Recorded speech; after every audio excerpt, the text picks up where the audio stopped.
मुंबई गोवा महामार्ग म्हणजे समस्यांचे कोठार बनले असून प्रशासनाने बऱ्याच गोष्टींकडे दुर्लक्ष केल्यानंतर आता विविध प्रकारच्या सामाजिक संघटना आणि काही राजकीय पदाधिकाऱ्यांनीच या समस्या सोडविण्याचा निर्णय घेतला आहे। त्याचेच एक उदाहरण म्हणजे आज पेण वाशी नाका येथे पेण तालुका शिवसेनेचे विधानसभा समन्वयक समीर म्हात्रे यांनी पुढाकार घेऊन स्वखर्चाने स्पीड लिमिट सिग्नल उभारण्याचा निर्णय घेऊन त्याची उभारणी शिवसेनेचे जिल्हा समन्वयक नरेश गावंड यांच्या हस्ते श्रीफळ वाढवून करण्यात आली। यावेळी शिवसेनेच्या महिला जिल्हा संघटिका दीपश्री पोटफोडे, विभाग प्रमुख नंदू मोकल, गजानन मोकल, वैशाली समेळ, वाहतूक शाखेचे अच्युत पाटील, उत्तम वाघ, विनायक बेलुस्कर, सामाजिक कार्यकर्ते अभिमन्यू म्हात्रे उपस्थित होते।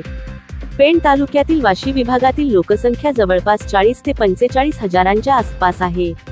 मुंबई गोवा महामार्गावरून या भागात जाणाऱ्या गाड्या ज्यावेळी वळतात त्यावेळी गतिरोधक जरी असले तरी स्पीड लिमिट सिग्नल नसल्याने समोरून येणाऱ्या गाड्या जलद गतीने येत असल्याने अनेक अपघात घडले असल्याने या ठिकाणी अशा प्रकारचे सिग्नल उभारण्यात यावेत अशी मागणी लेखी स्वरूपात करून देखील त्याला केराची टोपली दाखविली असल्याने आता समीर म्हात्रे यांनी पुढाकार घेऊन हे सोलर सिस्टीमचे सिग्नल उभारण्याचा निर्णय घेतला आणि त्याची उभारणी केली असल्याने या भागातील नागरिकांनी समाधान व्यक्त केले आहे।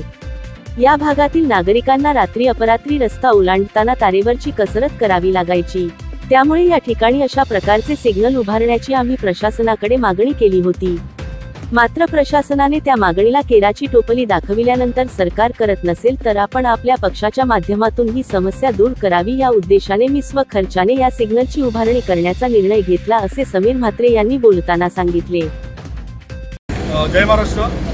आज इथे आम्ही सर्व शिवसैनिक जमलेलो आहोत। ते बाळासाहेबांनी शिकवण दिली शिवसेनेला 80% समाजकारण 20% राजकारण या उक्तीला साधीचं काम अशी शिवसेना कायम करत असते आणि त्याचं एक उदाहरण लोकांना दाखवण्यासाठी म्हणून आज इथे जी सिग्नल प्रणाली आम्ही लावलेली आहे सोलरवरची। कारण वाशी म्हटलं की आतमध्ये साधारण 40 ते 45 लोक इथे राहतात आणि रोज इथनं रात्री अपरात्री राईट टर्न मारायचा म्हणजे जीव मुठीत घेऊन इथे राईट टर्न मारायला लागतो। कारण कुठल्याही प्रकारचं इथे गाड्यांना कंट्रोल नाही। अलिबागवरून येताना जे गाड्या बेदरकारपणे चालवतात नागरिक, कारण ते सुट्टी करून आलेले असतात, ते इथे वारंवार अपघात करतात आणि आम्ही वारंवार प्रशासनाकडे मागणी केली होती की इथे ट्रॅफिक सिग्नल बसवावं ब्लिंकर, जेणेकरून गाड्यांना स्पीड कमी होईल। पण प्रशासन आमच्या मागण्यांना वेळोवेळी त्यांनी केराची टोपली दाखवली।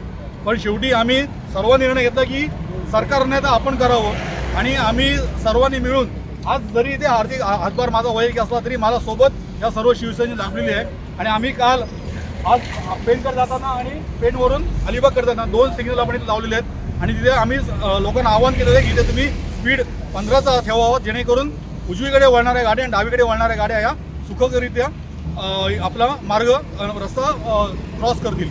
तर आज हे जे आम्ही काम केलेलं आहे हे फक्त समाज हिताच्या निमित्ताने केलेलं आहे। याच्यामध्ये कुठलंही आम्ही राजकारण म्हणून करत नाही आहोत, पण अशीच गरज ही मला वाटते केळंबदेवीच्या इथे इथपासून सुरुवात केली, इथे आपल्या अगदी गडपपासून इथपर्यंत 10 ठिकाणी अशा सिग्नल यंत्रणेची गरज आहे। तर मी सर्वांना विनंती आहे, खास करून माझी शिवसेनेना, तुम्हाला जर खरंच वाटत असेल काहीतरी करावं ह्या तुम्ही गोष्टी समाजाच्या तुम्ही करू शकता, इतकंच बोलतो। आणि आज एक सर्वजण उपस्थित झालेत शिवसैनिक ज्यांनी मला मॉरल सपोर्ट दिला, त्या सर्वांचे मी आभार मानतो। नाव नरेशभाई सर्व घेतले, सर्व मोठे मोठे पदाधिकारी आहेत, त्या मानाने मी फार छोटा पदाधिकारी आहे। पण मला एकच माहिती आहे की बाळासाहेबांनी शिकवण दिली आहे, उद्धव साहेबांनी शिकवण दिली आहे आणि आमच्या आधीच सांगितले की जनतेसाठी झटा, जनता तुमच्या कार्याची नक्की दखल आज ना उद्या घेईल, यासाठी आम्ही झटत आहोत आणि पुढेही झटत राहू।